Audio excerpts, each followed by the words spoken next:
Quiero invitarles a buscar, ahí ustedes tienen segunda de Pedro, capítulo 1, versos 3 al 11.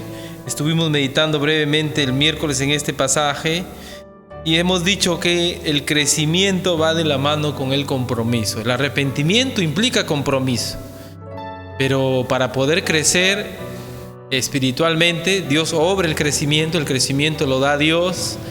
Pablo ha dicho, por la gracia de Dios soy lo que soy. Y en muchos pasajes él habla de nosotros somos edificados, ¿no? Recibe su crecimiento en pasivo, dice Efesios. Dios hace el crecimiento, pero el crecimiento de Dios es permitido por nuestras acciones, por nuestro esfuerzo, por nuestra dedicación, por nuestro compromiso. Y vaya que cuesta, vaya que es difícil. Por eso es que decimos compromiso. Miren capítulo 1 de Pedro, solo vamos a ver la lectura para que ustedes vean, versículo 3. Versículo 3 está, ¿sí? Como todas las cosas que pertenecen a la vida y a la piedad nos han sido dadas por su divino poder, mediante el conocimiento de aquel que nos llamó por su gloria y excelencia, por medio de las cuales nos ha dado preciosas y grandísimas promesas, para que por ellas llegaseis a ser participantes de la naturaleza divina, habiendo huido de la corrupción que hay en el mundo a causa de la concupiscencia, vosotros también, poniendo toda diligencia por esto mismo, añadid. Noten que hasta el versículo 4, habla de la obra de Dios en nuestra vida, de lo que Él ha hecho. El versículo 5 ya habla de nuestra responsabilidad, el mandato. Añadid a vuestra fe virtud, a la virtud conocimiento, al conocimiento dominio propio, al dominio propio paciencia, a la paciencia piedad, a la piedad afecto fraternal y al afecto fraternal amor. Y noten que algunas de esas cosas son fruto del Espíritu Santo, pero el punto es que también tiene que ver nuestro esfuerzo, nuestro compromiso con permitir que el Espíritu Santo obre en esa manera en nuestra vida. Entonces, cuando dice añadir, es nuestra responsabilidad. Entonces, ¿cómo vamos a crecer? ¿Cómo vamos a madurar si es que no hay un compromiso de nuestra parte? Versículo 8. Porque si estas cosas están en vosotros y abundan, no os dejarán estar ociosos ni sin fruto en el conocimiento de nuestro Señor Jesucristo.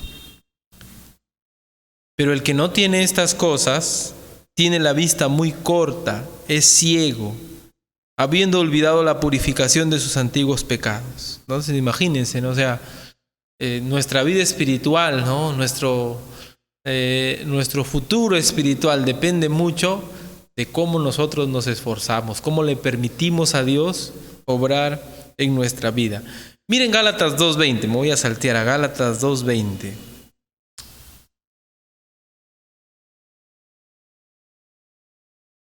Gálatas 2:20. Y ahí tenemos una definición del compromiso, pero de otra manera. Noten lo que dice. Con Cristo estoy juntamente crucificado, y ya no vivo yo, mas vive Cristo en mí. Y lo que ahora vivo en la carne, lo vivo en la fe del Hijo de Dios, el cual me amó y se entregó a sí mismo por mí. Noten que es una respuesta a la obra de Dios. ¿Qué obra de Dios o qué obra de Cristo ha habido primero? Dice Pablo, el cual me amó y se entregó a sí mismo por mí. Entonces, por lo tanto, yo quiero estar crucificado, estoy crucificado con Cristo. Entonces, es compromiso. Y uno no va a poder seguir a Cristo sin compromiso, ¿no? Desde el arrepentimiento, ahora miren, la vida cristiana tiene que ver con compromiso. No podemos crecer espiritualmente si nosotros esperamos que nos nazca un sentimiento, que una varita nos toque, si tenemos algo con lo cual luchamos y no estamos dispuestos a comprometernos, nunca vamos a cambiar. Por ejemplo, ¿se acuerdan ustedes cuando había cultos? El llegar tarde. ¿Qué necesitábamos? Comprometernos con llegar un poco más antes, ¿verdad? Esforzarnos. Quizás poner la hora, el despertador en una hora, el día anterior, hacer algo. El punto es que para poder corregir nuestra vida y poder permitir que Dios obre en nuestro crecimiento, necesitamos estar comprometidos al 100%. Bueno, vamos a mirar ahora que no se puede tener victoria sobre el pecado si uno no está comprometido con Dios. Es decir, si tú vas a vivir o yo voy a vivir como me da la gana, nunca voy a poder tener victoria sobre mis pecados, sobre mis luchas. Siempre van a haber tropiezos. Debo esforzarme por comprometerme con Dios. Miren por favor, Romanos 6, 12 y 13. Romanos 6, 12 y 13. Romanos capítulo 6, versos 12 y 13. Noten lo que dice. No reine pues el pecado en vuestro cuerpo mortal, de modo que lo obedezcáis en sus concupiscencias. Note, las concupiscencias, ¿dónde están? En el cuerpo mortal, pero no dice que el cuerpo mortal el pecado debe reinar allí. Es decir, aunque el cuerpo está inclinado al pecado, el cuerpo todavía no había sido transformado, el cuerpo es en realidad el campo de batalla, ¿no? Es el lugar donde nosotros debemos batallar, donde nosotros debemos luchar. Pero por eso, sin un compromiso serio, verdadero con Dios, con su palabra, no vamos a luchar. Nos vamos a dejar llevar. Y en nuestro cuerpo está reinando el pecado. No es porque no haya poder de Dios que puede obrar a nuestro favor, sino porque a pesar de que quizás somos creyentes, si es que eso es verdad, estamos dejándole, no estamos con un compromiso serio. Versículo 13. Noten, nuestro cuerpo es una herramienta. Versículo 13. Ni tampoco presentéis vuestros miembros al pecado como instrumentos de iniquidad. Noten, ¿quién está presentando su cuerpo al pecado como instrumento de iniquidad? Y la orden, no lo hagas. Es decir, uno es el que predispone su cuerpo para ello. Sino presentaos vosotros mismos a Dios como vivos de entre los muertos, y vuestros miembros a Dios como instrumentos de justicia. Entonces, noten cómo triunfar contra nuestras concupiscencias, cómo ganar la batalla en nuestro cuerpo. Tiene que ver con un compromiso. Para muchas cosas físicas del cuerpo, no espirituales, uno tiene que realizar compromisos de no hacer caso a veces a los deseos del cuerpo. Por ejemplo, algunos de ustedes se han propuesto hacer ejercicio alguna vez. ¿Cuánto tiempo duraron? Salir a correr una vez, 2 veces, 3 veces, y luego yo conocí a unas damas que iban al gimnasio comprometidas con bajar de peso, pero luego de ir al gimnasio les daba hambre. ¿Y a dónde se iban?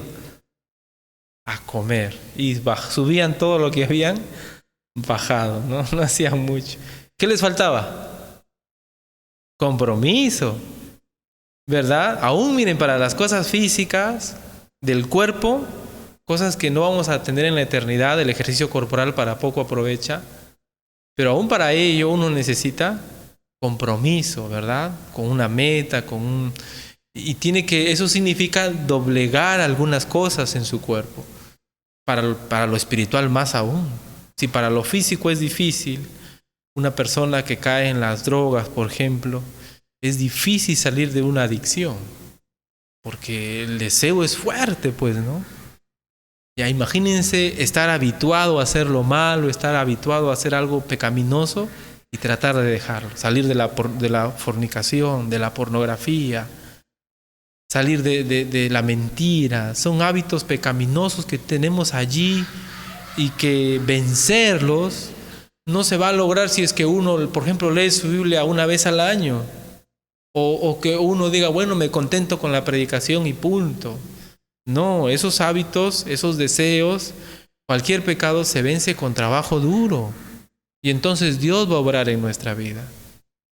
No hay una varita mágica, no es que uno se levanta con el pie santo un día y con el pie pecaminoso otro día. No, uno tiene que esforzarse, vencer nuestro carácter. Quizás nuestros pecados no son escandalosos, ¿verdad? Pero quizás nuestro carácter es algo difícil, ¿no?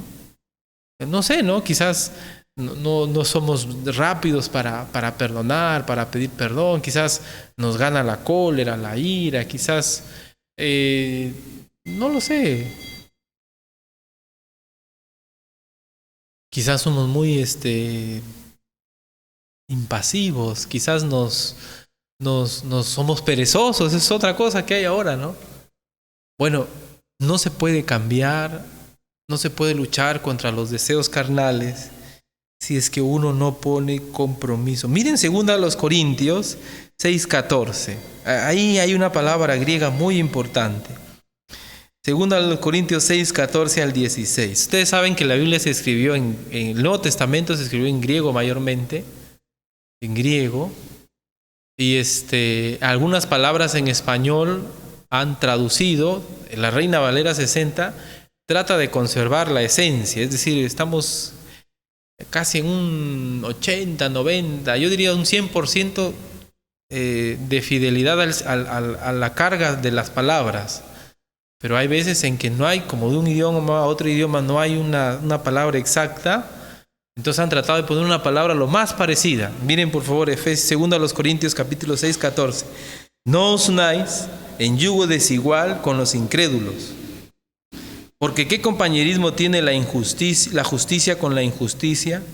¿Y qué comunión la luz con las tinieblas? ¿Y qué concordia Cristo con Belial? Y aquí viene la palabra.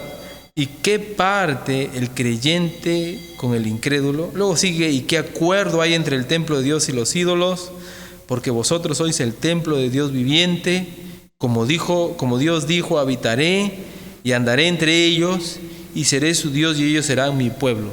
En el versículo 15, la palabra creyente en realidad es fiel, es la palabra verdadera.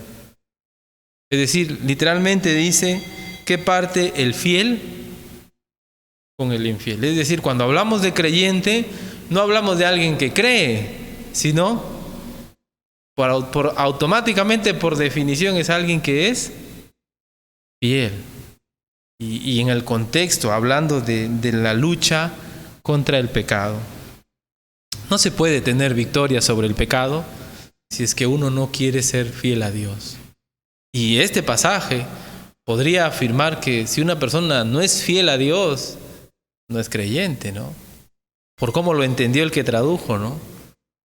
Tremendo, ¿no? Pero noten, no hay cambio en nuestra vida sin un compromiso verdadero. No se puede tener victoria sobre el pecado si es que uno no se esfuerza. La fidelidad es algo que uno pone sobre la mesa y es una respuesta a lo que Dios hace en nuestras vidas. Miren Hebreos 11, versículo 24. Estamos mirando que el compromiso nos va a ayudar a tener victoria sobre el pecado. Hebreos 11, 24. Ahí vemos un ejemplo, Moisés. Noten que la batalla sobre el pecado tiene que ver con decisiones que tomamos. Noten, Hebreos 11, 24. Por la fe Moisés, hecho ya grande, rehusó llamarse hijo de la hija de Faraón. Noten, decidiendo, escogiendo, antes ser maltratado con el pueblo de Dios, que gozar de los deleites temporales del pecado, teniendo por mayores riquezas el vituperio de Cristo que los tesoros de los egipcios, porque tenía puesta la mirada en él galardón. Moisés decidió no gozar de los deleites temporales del pecado. Él decidió batallar, ¿no? Batallar. Estaba comprometido. ¿Cómo sabemos? Decidió participar de las aflicciones del pueblo de Dios en ese momento, que de los deleites temporales del pecado. No se puede tener victoria. Hebreos 12, versículos 1 al 4, es un pasaje muy interesante que nos habla de la batalla espiritual en forma de una carrera. Mire por favor, Hebreos 12. Por tanto, nosotros también, teniendo en derredor tan grande nube de testigos, despojémonos de todo peso y del pecado que nos asedia y corramos con paciencia la carrera que tenemos por delante. Esa nube de testigos son creyentes que han sufrido, ¿no? que han muerto por no dejar a Dios, que han mostrado su fidelidad, su fe al Señor, al punto de sacrificar sus vidas. Hebreos 11, ¿no? Aserrados, quemados, apedreados, decía el autor de Hebreos, ¿no? Y el autor de Hebreos dice, así, todos estos testigos no están a nuestro alrededor, entonces ellos deben ser nuestro ejemplo a seguir. Corramos con paciencia. La fe no es algo que se derrota por las circunstancias, ¿no? Despojémonos de todo peso del pecado que nos asedia, versículo 2, puestos los ojos en Jesús, y pone el ejemplo más grande de fe, el autor y consumador de la fe, el cual por el gozo puesto delante de él, noten que la fe apunta a algo posterior, sufrió en el presente la cruz, menospreciando el oprobio, y se sentó a la diestra del trono de Dios, ¿no? Versículo 3 y 4. Considerad a aquel que sufrió tal contradicción de pecadores contra sí mismo, para que vuestro ánimo no se canse hasta desmayar. Y noten el 4. Porque aún no habéis resistido hasta la sangre, combatiendo contra ¿qué? ¿Qué les está pidiendo el autor de Hebreos a ellos? Que así como los otros han muerto con tal de llevar adelante su fe, así como Jesucristo es el mayor ejemplo de sacrificio con tal de hacer la voluntad de Dios, así nosotros, dice. Contra el pecado tenemos que batallar, incluso si nos toca sufrir, morir, tenemos que batallar. Pero si ni siquiera queremos hacer caso en las cosas más sencillas, ¿qué vamos a querer sufrir hasta la sangre? ¿Sí o no? Entonces hasta la sangre tenemos que estar comprometidos con lidiar contra el pecado. Por eso, si nosotros tomamos superficialmente las cosas, entonces así va a ser nuestro cristianismo, pues. Pero debemos esforzarnos con batallar contra el pecado. Y si nos toca en algún momento sufrir, debemos hacerlo. La verdad que decirlo es fácil, pero en la práctica eso conlleva pues cambios, cosas en nuestra vida, ¿no? Desde las cosas más pequeñas, ¿no? Estar más alerta, ¿sí o no? A nuestros detallitos, ¿no? Estar preguntándole a otros en qué crees que puedo mejorar, que puedo cambiar, cuál crees que es mi mayor piedra de tropiezo, en fin, estar más y batallar. Implicará dolor, a veces sí. Acá dice que depende mucho. Acá dice que podemos incluso llegar a experimentar sufrimiento por sufrir contra el pecado. ¿Alguna vez hemos experimentado sufrimiento por sufrir contra el pecado, por luchar contra el pecado? La verdad que si queremos cambiar nuestros hábitos, nuestras costumbres, nuestras formas, vamos a sufrir, porque estamos habituados a ellos, ¿no? Pero si siempre vamos a hacer los mismos, nunca va a haber ese cambio en nuestras vidas. Santiago 1, 12 al 15. Santiago 1, 12 al 15. Santiago 1, 12 al 15. Noten cómo es el tema de la lucha contra el deseo carnal. Bienaventurado el varón que soporta la tentación, porque cuando haya resistido la prueba, recibirá la corona de vida que Dios ha prometido a los que le aman. Feliz el varón que soporta la prueba, que soporta la tentación, la aflicción. Versículo 13. Cuando alguno es tentado, no diga que es tentado de parte de Dios, porque Dios no puede ser tentado por el mal, ni Él tienta a nadie, sino que cada uno, dice el versículo 14, es tentado cuando de su propia concupiscencia es atraído y seducido.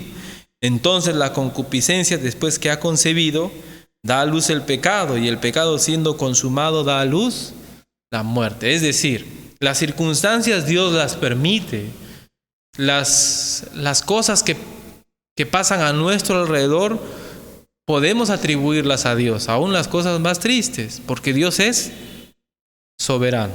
Y aún la obra de Satanás nunca va fuera del control de Dios. ¿Está bien? ¿Amén? Alguien viola a un niño, cosas atroces, ¿no? Una matanza, una catástrofe. Eso es de Dios, ciertamente. Eso es de Dios, ciertamente. Pero las reacciones frente a esas circunstancias, esos no son de Dios. Eso depende de cómo estamos nosotros. Y el autor de Santiago se refiere a eso, a las reacciones de nosotros. Cómo nosotros reaccionamos frente a las circunstancias, cómo nosotros reaccionamos frente a las personas, frente a lo que nos hacen. Usted puede estar sufriendo aflicción por parte de otros hacia su vida, pero cómo reacciona usted, eso depende de cómo estás con Dios. ¿Qué dijo Esteban cuando le estaban tirando piedras? Señor, ¿quién nosotros si nos tiran piedras, qué haríamos? La mayoría de nosotros coge algo para protegerse y chapa piedras también, ¿sí o no? Pero esa es nuestra reacción de la carne. A eso se refiere Santiago. Por tu culpa, Dios, yo también tiré piedras. No, así no debemos reaccionar. Porque ese no es culpa de Dios, esa reacción. De Dios es permisible lo que nos hacen los demás. ¿Se acuerdan David? David estaba huyendo de su hijo y creo que uno empezó a insultarlo a David, ¿no? Empezó a insultarlo y uno de sus generales le dice, uno de sus soldados dice, déjame, lo mato ahorita, lo atravieso ese hombre. Y David dijo, déjalo, si Dios lo está dejando. Dios permite, pues, Dios permite el sufrimiento. Pero las reacciones, eso es nuestra concupiscencia. Eso creo que habla Santiago. Por eso dice que debemos tener gozo cuando nos hallemos en diversas pruebas, porque las pruebas, claro, vienen de Dios, pero a partir del 13 ya se refiere a las reacciones de nuestro corazón. Y frente a las circunstancias nosotros podemos reaccionar mal. Bienaventurado el varón que soporta la prueba, que pasa bien, que es aprobado. La palabra ahí dice que es aprobado. ¿Cómo vamos a vencer nuestras reacciones? ¿Cómo vamos a vencer nuestras actitudes si nosotros no estamos comprometidos con Dios? No vamos a hacerlo. La verdad yo creo que nos falta mucho compromiso a nuestro Dios. Santiago capítulo 4, para terminar en esta mañana. Santiago capítulo 4, versos 7 al 10. Santiago capítulo 4, versos 7 al 10. En el contexto, Santiago capítulo 4 lleva la idea del placer de este mundo. El placer de este mundo no necesariamente es malo. Por ejemplo, comer una manzana. ¿Es rico o es feo? Una manzana chilena, rojita mejor dicho. ¿Rico o feo? Un pollito a la brasa, un lomo saltado, ¿no? Luis me dice, ya no, yo ya no como eso, ya pues no, ya Luis, ya, calma, ¿no? ¿Es rico, sí o no? Eso es el placer de este mundo, porque en el cielo no vamos a comer eso, ¿o sí? En el cielo no vamos a necesitar esas cosas, ¿no?